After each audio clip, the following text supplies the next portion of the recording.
de los hombres sabe las cosas del hombre, sino el espíritu del hombre que está en él. Así tampoco nadie conoció las cosas de Dios, sino el espíritu de Dios. Y nosotros no hemos recibido el espíritu del mundo, sino el espíritu que proviene de Dios, para que sepamos lo que Dios nos ha concedido. Lo cual también hablamos no con palabras enseñadas por sabiduría humana, sino con las que enseña el Espíritu, acomodando lo espiritual a lo espiritual. Pero el hombre natural no percibe las cosas que son del Espíritu de Dios, porque para él son locura y no las puede entender, porque se han de discernir espiritualmente. En cambio, el espiritual juzga todas las cosas, pero él no es juzgado de nadie, porque ¿quién conoció la mente del Señor? ¿Quién le instruirá? Mas nosotros tenemos la mente de Cristo. Gloria a Dios. Vamos a orar para que Dios nos hable. Gracias, Señor, en esta hora, por tu palabra, Señor Jesús. Te pedimos que nos hables, Señor, en esta hora y que tu palabra corra, sea glorificada en este día. Podamos ser llenos de tu presencia, Señor, en el nombre de Jesús. Amén.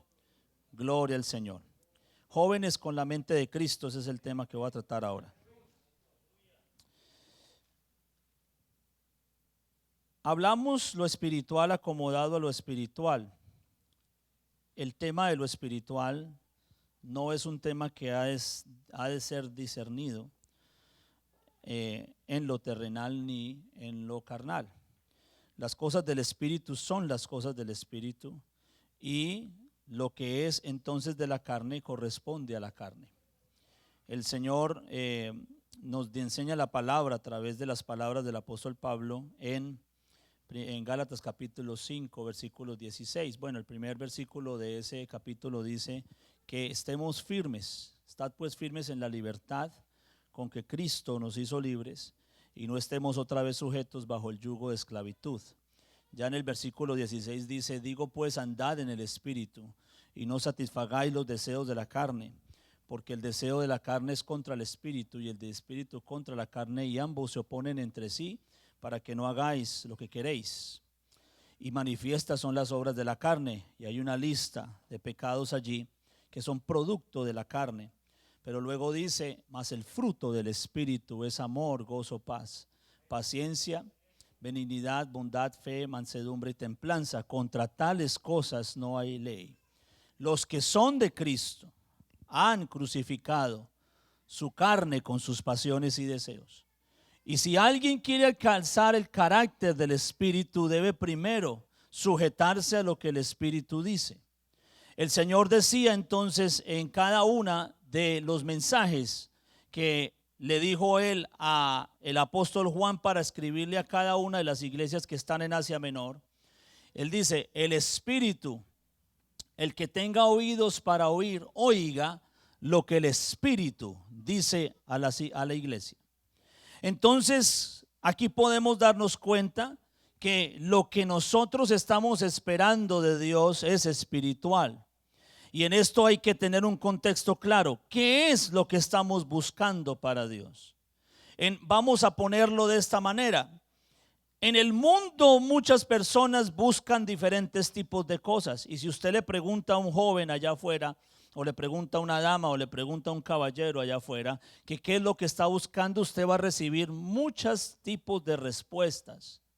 Unos van a decir yo busco la fama, busco la fortuna, otros dirán yo busco estar bien con mi familia, otro podrá decir yo estoy buscando tener una carrera, yo estoy buscando tener un empleo, tener un negocio propio, en fin, van a haber cantidad de respuestas que usted va a recibir de cualquier persona que no esté en el Espíritu.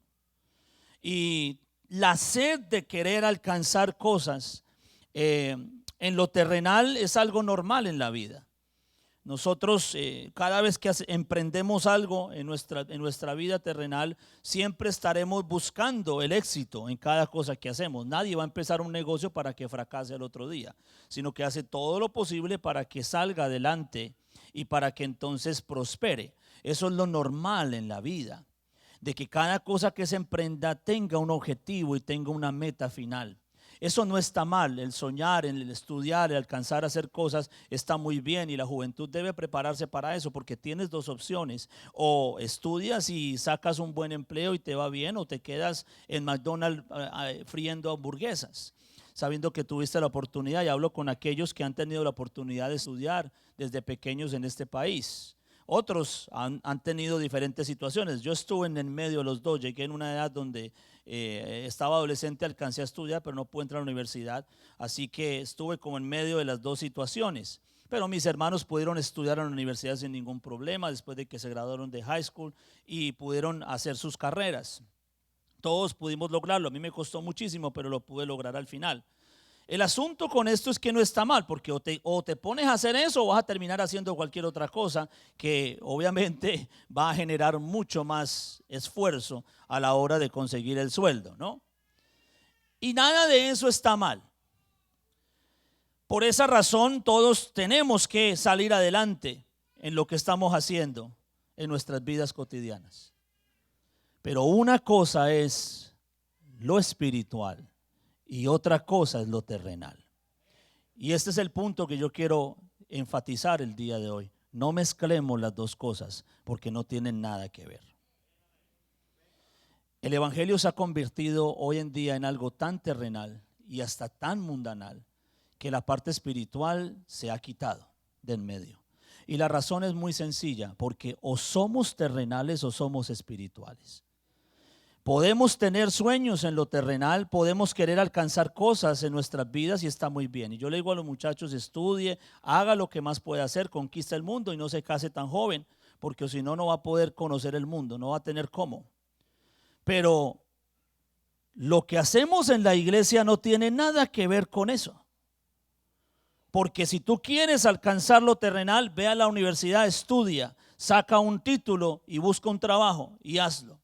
Te van a dar una preparación, te van a dar, en fin, bueno, cualquier tipo de entrenamiento que se necesita en lo que estás haciendo y de ahí vas a emprender lo que vas a hacer. Pero la iglesia no está enfocada en eso. La iglesia tiene un punto central que es Cristo. Pero Cristo no es un concepto, no es una idea que me pone a mí en una posición de salvación simplemente porque he dicho yo creo en Dios, o porque yo voy y me congrego en la iglesia unos días y porque yo alabo a Dios y exalto a Dios y es algo que está bien alabarlo, adorarlo en el tiempo de la alabanza, la adoración. El que no lo hace, porque ahí sí te está dando síntomas de muerte. Así que claro, eso está bien, pero va mucho más allá de eso, porque la salvación está sujeta a la palabra. Y está sujeta a la doctrina. Y está sujeta ¿a qué? A estar caminando según lo que Dios dice por medio de su palabra. En otras palabras, no vivo el evangelio a mi manera, ni lo vivo en la forma en que yo quiero. Yo me sujeto a lo que el Espíritu está hablando y me está enseñando a mí. Las cosas en Dios funcionan espiritualmente. Estamos hablando del tema de ser vivificados. ¿Y qué dice la Biblia respecto a eso? Yo le voy a contar a usted en esta hora qué proceso tan difícil le tocó inventarse a Dios para que usted pueda ser espiritual y para que yo pueda ser espiritual. Eso no fue una cosa de la noche a la mañana. Y la gente sintetiza eso, hace una síntesis de que todo se resume entonces a la cruz del Calvario. Cristo murió y el cántico carismático se basa solamente en eso, cuando eso solamente fue un paso. Si usted va a la palabra de Dios y a la doctrina, usted se va a dar cuenta que nosotros no nos quedamos en la cruz del Calvario. ¿Qué dijo el Señor? El que quiera ser discípulo mío tiene que tomar su propia cruz. Porque tiene que pasar por la mía primero, pero tiene que aprender a tomar su propia cruz. Oiga, ¿qué estamos cargando? Estamos cargando dinero, estamos cargando las propiedades, estamos cargando lo que tenemos, y el Señor les dio el consejo a ellos y les dijo: vea, cuando ustedes estén en esta misión de caminar conmigo, no se pongan a llevar cosas que no les va a servir de nada en la misión que les estoy dando. Entonces no traigan con ustedes ni oro, ni plata, ni se pongan a traer doble vestido, ni nada de eso, porque eso les va a hacer peso. Más bien váyanse por la fe, porque ustedes están buscando otra meta diferente a la meta de lo que es terrenal. Miren, hermanos, ¿cuántas personas, y hablemoslo en lo terrenal, cuántas personas en el mundo no tienen una buena idea? ¿Sí o no? ¿Cuántas personas no tienen una buena idea? Yo recuerdo que cuando yo tuve una idea, yo tenía que haber sido millonario a esta edad de mi vida, porque yo me inventé algo. El problema es que no tuve plata para poderlo desarrollar. Pero cuando la internet salió y era por línea telefónica, a mí se me ocurrió una maravillosa idea. Y yo dije, bueno, ahora es fibra óptica, eso está muy avanzado, pero estamos hablando de los años 2000. Yo dije, la internet satelital es la clave. En otras palabras, que la internet no vaya por línea telefónica porque es muy lento, sino que vaya por línea satelital. La señal venga por satélite, y en ese momento no existía ese tipo de señal. Después salió la fibra óptica, salió todo eso. Pero si me hubieran hecho caso, hubiera sido millonario. Pero ¿qué sucede? Se necesita capital, porque el dinero produce dinero, ¿sí o no? Todo el que quiera hacer un negocio necesita buscar hoy un inversionista, y el inversionista te va a pedir un porcentaje de tu negocio, ¿correcto? Si quieres salir adelante con él. Él dice, yo te doy los $100,000, pero me das el 25% de tu negocio, porque la plata produce plata. Ahora, ¿por qué le digo todo esto? Porque en la misión que tenemos del Espíritu, lo espiritual se acomoda a lo espiritual. En otras palabras, si yo quiero alcanzar el galardón de lo espiritual, yo no lo puedo encontrar en algo que no tiene nada que ver con esto. Si tú quieres conocer de Dios más, métete en la vía de lo espiritual. Isaías decía, ¿por qué gastáis vuestro dinero en lo que no es pan? Pero vengan y compren sin dinero y sin precio vino y leche. ¿Por qué dice sin dinero y sin precio? Porque la plata no compra esto. Esto no se compra con lo terrenal, esto se compra con lo espiritual. Aleluya. Ven y cómpralo con lo espiritual. Y yo quiero decirle algo en esta hora. Todos somos ricos en el espíritu, porque Él lo ha derramado abundantemente para todos. No me digas que Dios me dio poquito. Te dio poquito porque pediste poquito. Pero todos tenemos la fuente del cielo abierta para alcanzar lo que nosotros necesitamos alcanzar. Hay una parábola muy, muy importante que todos la conocemos, y es la famosa parábola de los talentos. Dice que el Señor le entregó a uno, le entregó 5 talentos, y a otro le entregó 2 y a otro le entregó 1. Y les dijo a ellos, yo no estoy esperando que ustedes de esos talentos saquen otro. Dice, vayan al banco e inviértanlo. Ustedes no van a producir, no van a multiplicar los talentos. Lo va a hacer el banquero, el banco lo va a hacer. Su único trabajo es ir a invertir lo que ni siquiera es de ustedes, porque yo se los estoy dando. Cuando regrese, ustedes me traen la ganancia, me traen lo que les di y la ganancia. El que tenía 5 fue, invirtió los 5 y trajo 10. El que tenía 2 lo invirtió y trajo 2 más, trajo 4. Y el que tenía 1 dijo, bueno,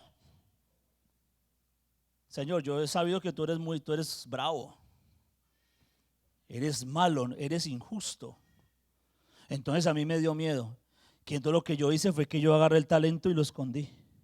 Pero mira, te devuelvo lo que es tuyo, para que no digas que me lo robé o me lo gasté. Soy honesto. Hay algo que sucede hoy en día, y es que pensamos que la honestidad sobrepasa el quebrantamiento de la ley. ¿Sí ve? Una vez estaba con alguien, no me acuerdo muy bien, pero entonces le pregunté, ve, ¿hiciste aquello? Y no lo hizo. Entonces me lo confesó, me dijo, no lo hice. Pero lo hizo con una forma de decir, oiga, admiro su honestidad, venga, se la aplaudo. Entonces yo dije, ¿tú estás esperando que te felicite por ser honesto? Cuando no hiciste lo que tenías que hacer. Ah, pero fui honesto, me dijo, fui honesto. Fui sincero, yo te puedo haber dicho alguna mentira. Me puedo haber inventado cualquier cosa, pero le estoy diciendo sinceramente. No lo hice por negligencia, pero se lo digo, soy honesto, soy sincero. Y piensan de que Dios tiene que aplaudirnos por la sinceridad, cuando no es así. El hombre dijo, vea, yo soy honesto con ustedes, yo no me robé su plata, tome su talento y se lo devuelvo. Y él dijo, si tú sabías que yo era malo, ¿no? Supuestamente, las malas lenguas, yo soy malo, injusto. ¿Cómo es que se te ocurre no invertir lo que te di, sabiendo que si soy injusto, te voy a reclamar por lo que no hiciste? Hermanos, ¿sabe por qué está esa parábola en la palabra de Dios? Porque Dios ha repartido talentos a los hombres. Amén. Pero está esperando de que ellos lo inviertan. El banco no soy yo, el banco no eres tú, el banco es el Espíritu de Dios. Y lo que Dios está esperando es que lo que tengo de Dios, sea mucho, sea poco, lo invierta. Cuando yo lo invierto en Dios, empiezo a recibir los dividendos, porque el Espíritu nunca te dejará fracasar. El Señor dijo, clama a mí y yo te responderé y te enseñaré cosas grandes y ocultas que tú no conoces, pero hay que invertirlo. Inviértelo para que saques los dividendos, para que tengas el doble de lo que tuviste cuando empezaste. Y créame, a Dios no nos vamos a presentar con excusas, ¿sabe? Aquí podemos sacar excusas. Llamar al pastor, pastor, vean, se me hizo tarde, no pude servir a Dios, hacerlo de cualquier manera, nadie te va a decir nada. Puedes hacer las cosas como quieras. Nadie te va a decir, váyasela, ay, ¿usted por qué no? Nada. Pero con Dios es otra historia. Porque Él está esperando que invirtamos nuestro tiempo y nuestro esfuerzo en lo espiritual. Ahora, aquí está la clave para alcanzar el galardón espiritual. Y en la doctrina hay algo muy interesante. A veces nosotros pensamos y decimos, bueno, los antiguos tenían fe en Dios, pero Dios no se había revelado todavía a los hombres. La revelación viene en la manifestación de Dios en carne, porque indiscutiblemente grande es el misterio de la piedad. Dios fue manifestado en carne, y cuando está hablando de esa manifestación está hablando de darse a conocer, de la revelación de su nombre. Amén. Pero ¿en qué nombre? ¿En qué nombre creyó David? ¿En qué nombre creyó Moisés? ¿En qué nombre creyó Abraham? Si ellos no conocían el nombre de Dios. No me digas que Jehová, porque Jehová no es un nombre. ¿En qué nombre? Ahora, vea lo que le voy a decir. Yo no tengo el nombre de Dios y no tengo la revelación. Y me voy a enfrentar a un gigante de casi como 3 metros de altura. ¿Sí o no? Me voy a enfrentar a tremendo gigante. ¿Y en qué nombre voy? Si yo no conozco el nombre de Dios. ¿Qué fue lo que él dijo? Tú vienes contra mí con espada, lanza y jabalina, pero yo vengo contra ti en el nombre. ¿Pero cuál? En el nombre de Jehová de los ejércitos. Jehová no es un nombre. Goliat pudo haber dicho, bueno, ¿en el nombre de quién? Si tú no me lo estás dando. ¿Cómo funciona eso? ¿Cómo es que este hombre dice eso y le funcionó? Le tiró la pedrada y cayó. ¿Cómo es posible? Es que la Biblia dice que ellos creyeron en esperanza contra esperanza. Ahora, ¿Por qué estoy diciendo todo esto? Porque a pesar de que en ese tiempo no había revelación de su nombre y todavía no se había manifestado su espíritu, aún así su fe les alcanzó. ¿Para qué? Para lograr justicia. ¿Qué dice acerca de Moisés? Que Moisés estaba, dice que menospreciando los deleites temporales del pecado.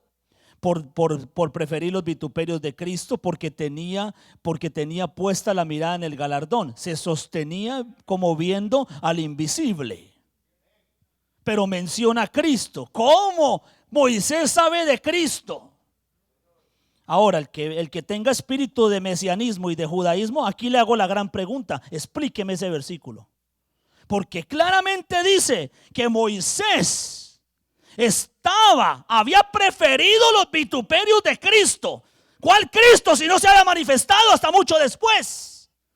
Lo que sucede es que Él es el mismo de ayer, hoy y por los siglos. No tenía revelación del nombre, no se había manifestado el Espíritu, pero el Dios ya se estaba presentando allí y estaban siguiéndolo sin conocer su nombre. Ahora, eso sucedió en ese momento y si hubieron hombres como David, como Moisés y como Abraham, ¿cuánto más ahora que tenemos revelado ese nombre y que se ha manifestado el Espíritu Santo? No hay excusa para nadie, sea hombre, sea mujer, sea niño, sea joven, sea anciano o anciana. No hay excusa para que vivas en la carne, para seguir lo terrenal, cuando ya se ha manifestado el Espíritu de Dios y cuando ya conocemos su nombre.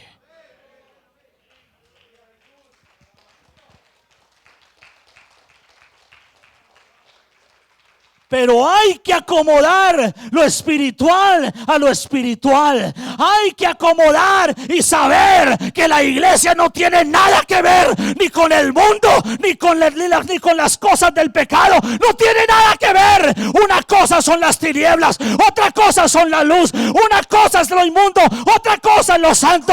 Y en este contexto todo lo santo, todo lo puro, todo lo honesto, todo lo que es de buen nombre, en eso es lo que estamos pensando. Eso es lo que estamos predicando.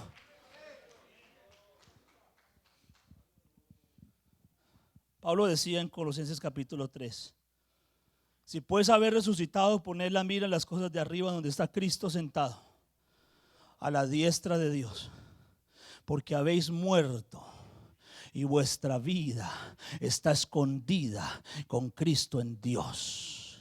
Poned la mira en las cosas de arriba y no en las de la tierra. Porque una cosa es lo terrenal y otra cosa es lo celestial. Una cosa es lo espiritual y otra cosa es lo carnal. Y tengo que ubicarme. Oiga, y le digo, yo no, hermano, es que yo estoy muy joven, estoy adolescente, apenas estoy empezando a vivir. Pues le voy a decir lo que le pasó a Timoteo, que desde niño estaba metido en lo espiritual. ¿Por qué? Porque tuvo una mamá y una abuela que le empezaron a inyectar lo espiritual. Y aprende desde ahora que eres joven, porque no necesitas experimentar el mundo, no necesitas caer en el pecado, no necesitas caer en la droga para decir que Cristo salva. Dios te está guardando desde ahora porque quiere que conozcas lo profundo de lo espiritual desde joven. Por eso te aconsejo que avives el fuego del don de Dios que está en ti.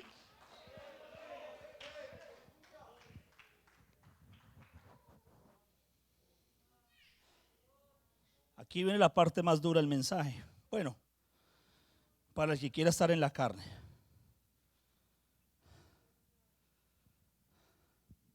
Pero lo espiritual no tiene nada que ver. Y el que quiera lo espiritual tiene que aprender a ser espiritual. Romanos 8:1 dice: ninguna condenación hay para los que están en Cristo Jesús, los que no andan conforme a la carne, sino conforme al Espíritu. Porque una es la ley del pecado, pero otra es la ley de Dios. Y en la ley de Dios hay que convertirse a lo espiritual.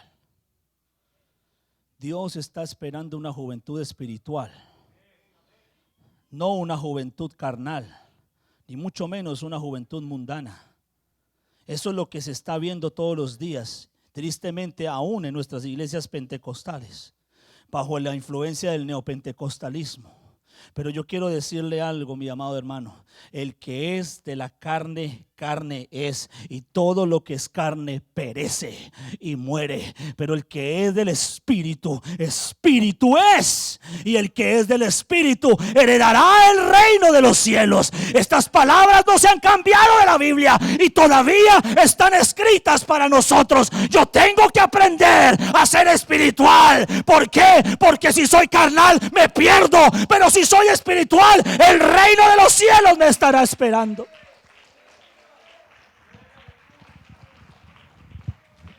Me estará esperando el reino de los cielos.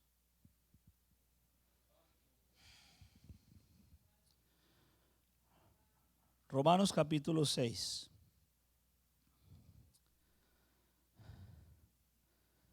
¿Qué pues diremos? ¿Perseveraremos en el pecado para que la gracia abunde? Como si la gracia fuera la excusa. No, Dios me salvó, salvo siempre salvo, por su gracia soy salvo. Sí, somos salvos por la gracia, pero la gracia no es la excusa para pecar. La gracia es la oportunidad que tenemos de salir del pecado y volvernos espirituales. Eso es lo que la gracia es. La gracia es esa oportunidad que tengo. Porque una cosa es tener entrada. Se puede empezar la universidad, pero una cosa es que empiece, otra cosa es que termine. ¿Cuántos no empiezan y no terminan? Oh, yo soy universitario porque fui a la universidad pero no terminaste. Lo mismo sucede. La gracia no es la entrada, la gracia es la salida. La gracia es la oportunidad que tengo de entrar, pero tengo que correr una carrera con paciencia. Y tengo que despojarme del pecado, del peso del pecado que me asedia, para correr con paciencia la carrera que tenemos por delante. Para poner los ojos en las cosas de arriba, para poner los ojos más específicamente en Jesús, el autor y consumador de la fe. Pero está condicionado. Entonces dice, en ninguna manera esto es posible. Porque los que hemos muerto al pecado, ¿cómo viviremos aún en él? La gracia no es justificar el pecado, la gracia es salir de las garras del pecado. La gracia es no tener nada que ver con esas garras nunca más. La gracia es estar lejos de lo que me hace pecar, lejos de lo que me saca de Dios. Y cada paso que doy avanzando hacia Dios, entonces soy más espiritual, porque lo que está allá es espiritual. Y quiero decirle a toda la iglesia, cada paso adelante usted va a encontrar algo más espiritual y menos terrenal, más espiritual y menos carnal. Entre más te acerques a Cristo, más vas a encontrar lo espiritual. Ahí no están las riquezas del mundo, ahí no está la prosperidad económica que prometen los carismáticos, ahí no está la confusión que prometen los mesiánicos de decir ¿dónde está el nombre de Dios? Al contrario, cada paso que voy estoy viendo a Jesús, lo estoy viendo a Él.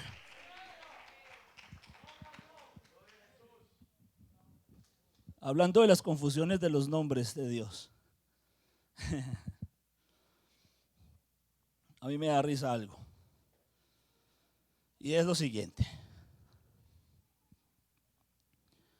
Jesús toma a 3 de sus discípulos, los más cercanos a él, y les dice: vengan conmigo al monte, vamos a subir.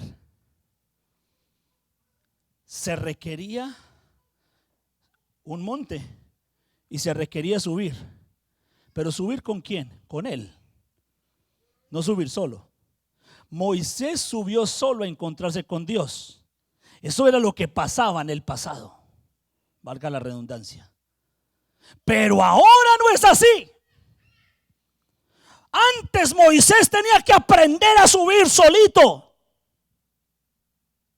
A él le tocaba subir solo. Pero ahora no es así.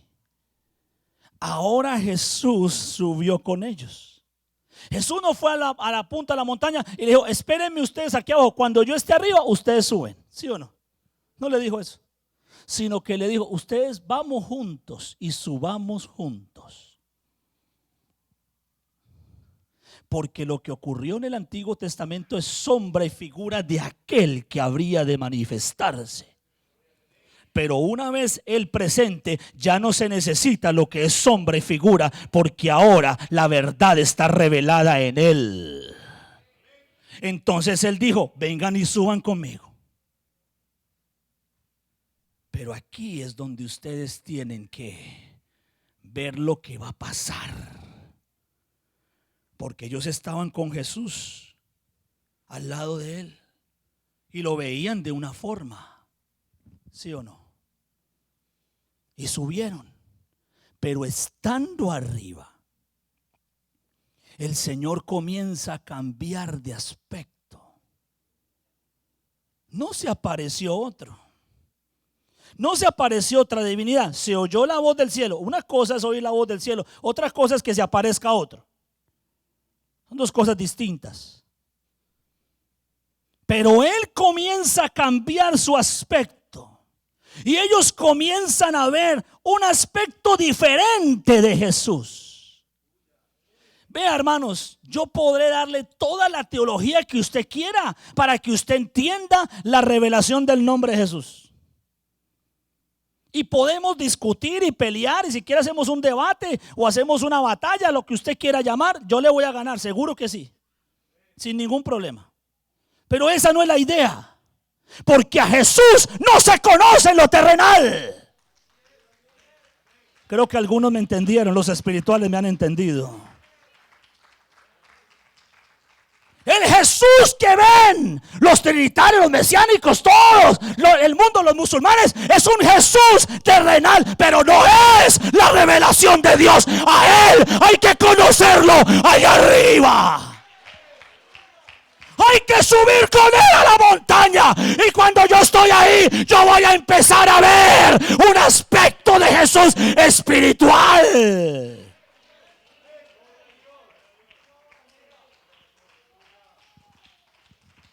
Por eso no vale la pena ni siquiera entrar en discusión con esos temas. Ellos siguen viendo al Jesús terrenal. Pero nosotros hemos conocido al espiritual, pero no lo hemos conocido porque somos mejores que los demás. Es porque decidimos subir la montaña, decidimos creer en el nombre que es sobre todo nombre, decidimos bautizarnos en ese nombre, y por habernos bautizado y por habernos llenado de su espíritu, conocemos que no hay otro Dios en el cielo sino solo Él.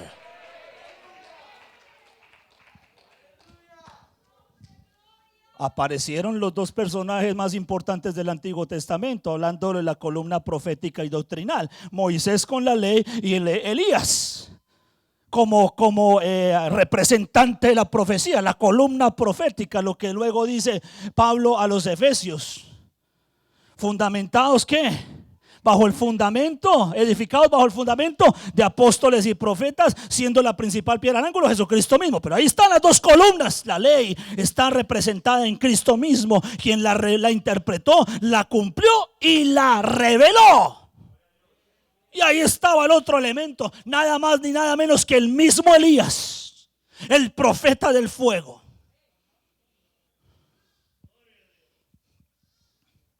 Pedro dice: hagamos una enramada para los tres, aquí quedémonos, mejor dicho, aquí no nos vamos. Quedémonos aquí. ¿Qué más necesitamos? Pero cuando vuelven y levantan la mirada, está solo Jesús. No me digas que ese no es el nombre de Dios. No me digas que no hay otro fuera de Él.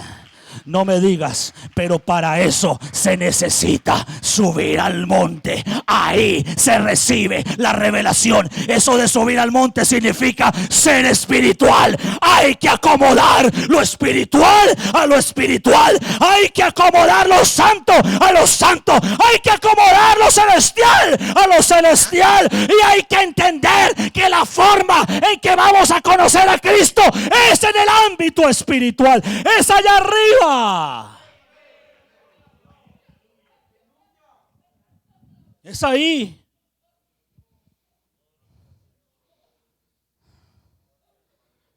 ¿Quién quiere ser espiritual en esta tarde? ¿Está seguro? Le pregunto otra vez. Yo no le voy a sacar un mensaje motivacional y eufórico para que todo el mundo salga brincando. Yo solamente le voy a decir lo que el Espíritu habla. Yo hablo lo que el Espíritu habla. No te voy a traer teología sistemática, ni te voy a traer traducciones parafraseadas, ni vamos a poner a decir no, es que esta versión no está bien, es la más mal traducida. Yo no me voy a poner con esas cosas, porque cuando el Espíritu habla, la gente calla a la presencia de Jehová, tiembla la tierra, aleluya. Y lo decía Jeremías, lo decía él en Lamentaciones, que se siente solo y se calle, porque es Dios el que lo impuso. Dios es el que está hablando, el Espíritu es el que está hablando, pero estas palabras solo se entienden en el contexto de lo espiritual.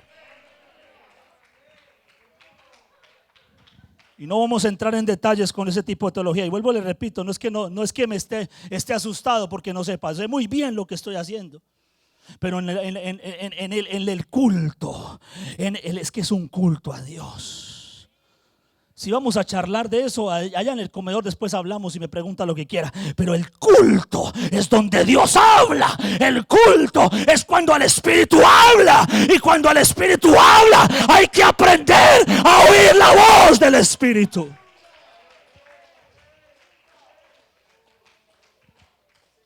Esto está condicionado para aquellos que están en Cristo.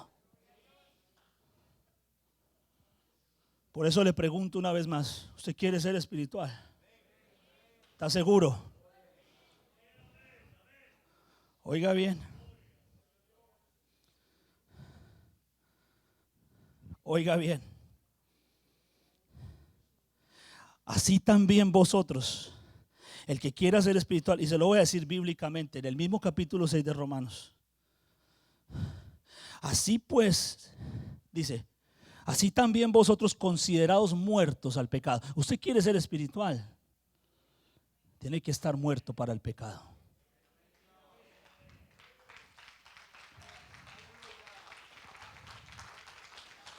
Nosotros hemos escuchado un mensaje mucho. Yo me acuerdo que desde niño escuchaba muchos mensajes muy preciosos de muchos predicadores. Y siempre hay una palabra que no es cliché, es algo muy cierto. Pero decía, Dios está buscando un joven. Dios está llamando a un joven. Y en esta mañana voy a hacer un llamado similar a ese. Pero lo voy a condicionar a lo que el Espíritu dice. Porque aquí no te vamos a prometer un ministerio. Bueno, este mensaje no es para eso. O para prometerte un cargo. Dios está buscando un joven que sea espiritual, independientemente de lo que haga para Dios en el servicio. Y si alguien quiere ser espiritual, tiene que aprender a morir al pecado. Tiene que dejar de cuestionar esas cosas que el mundo ofrece. Pastor, ¿será que el pantalón está malo? No, es que tengo dudas. Tienes que haber pasado por ahí hace rato. Porque esos que piensan así todavía están tomando la leche espiritual. Les falta crecer. Pero que el pan sólido es para los que han alcanzado madurez. Y el que ha alcanzado madurez tiene discernimiento para saber lo que es bueno y lo que es malo. ¿Será que ese juego es malo, pastor? ¿Será que ese videojuego será malo? ¿Será que esa película será mala?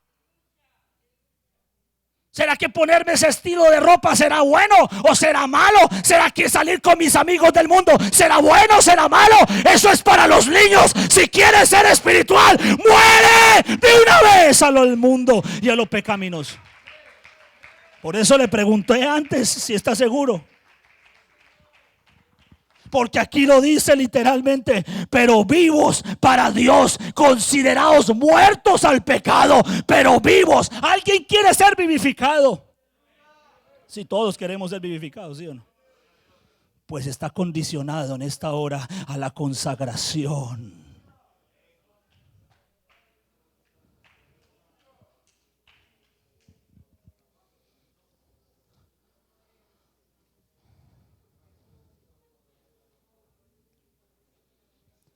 No reine. Segunda condición. Y voy a llamar a alguien de cualquier edad que haya entendido esta palabra. No reine el pecado en vuestro cuerpo mortal, de modo que lo obedezcáis en sus concupiscencias. Ni tampoco presentéis vuestros miembros al pecado como instrumentos de iniquidad, sino presentaos vosotros mismos a Dios como vivos de entre los muertos, y nuestros miembros a Dios como instrumentos de justicia. Vuelvo y le pregunto a alguien si quiere ser espiritual otra vez.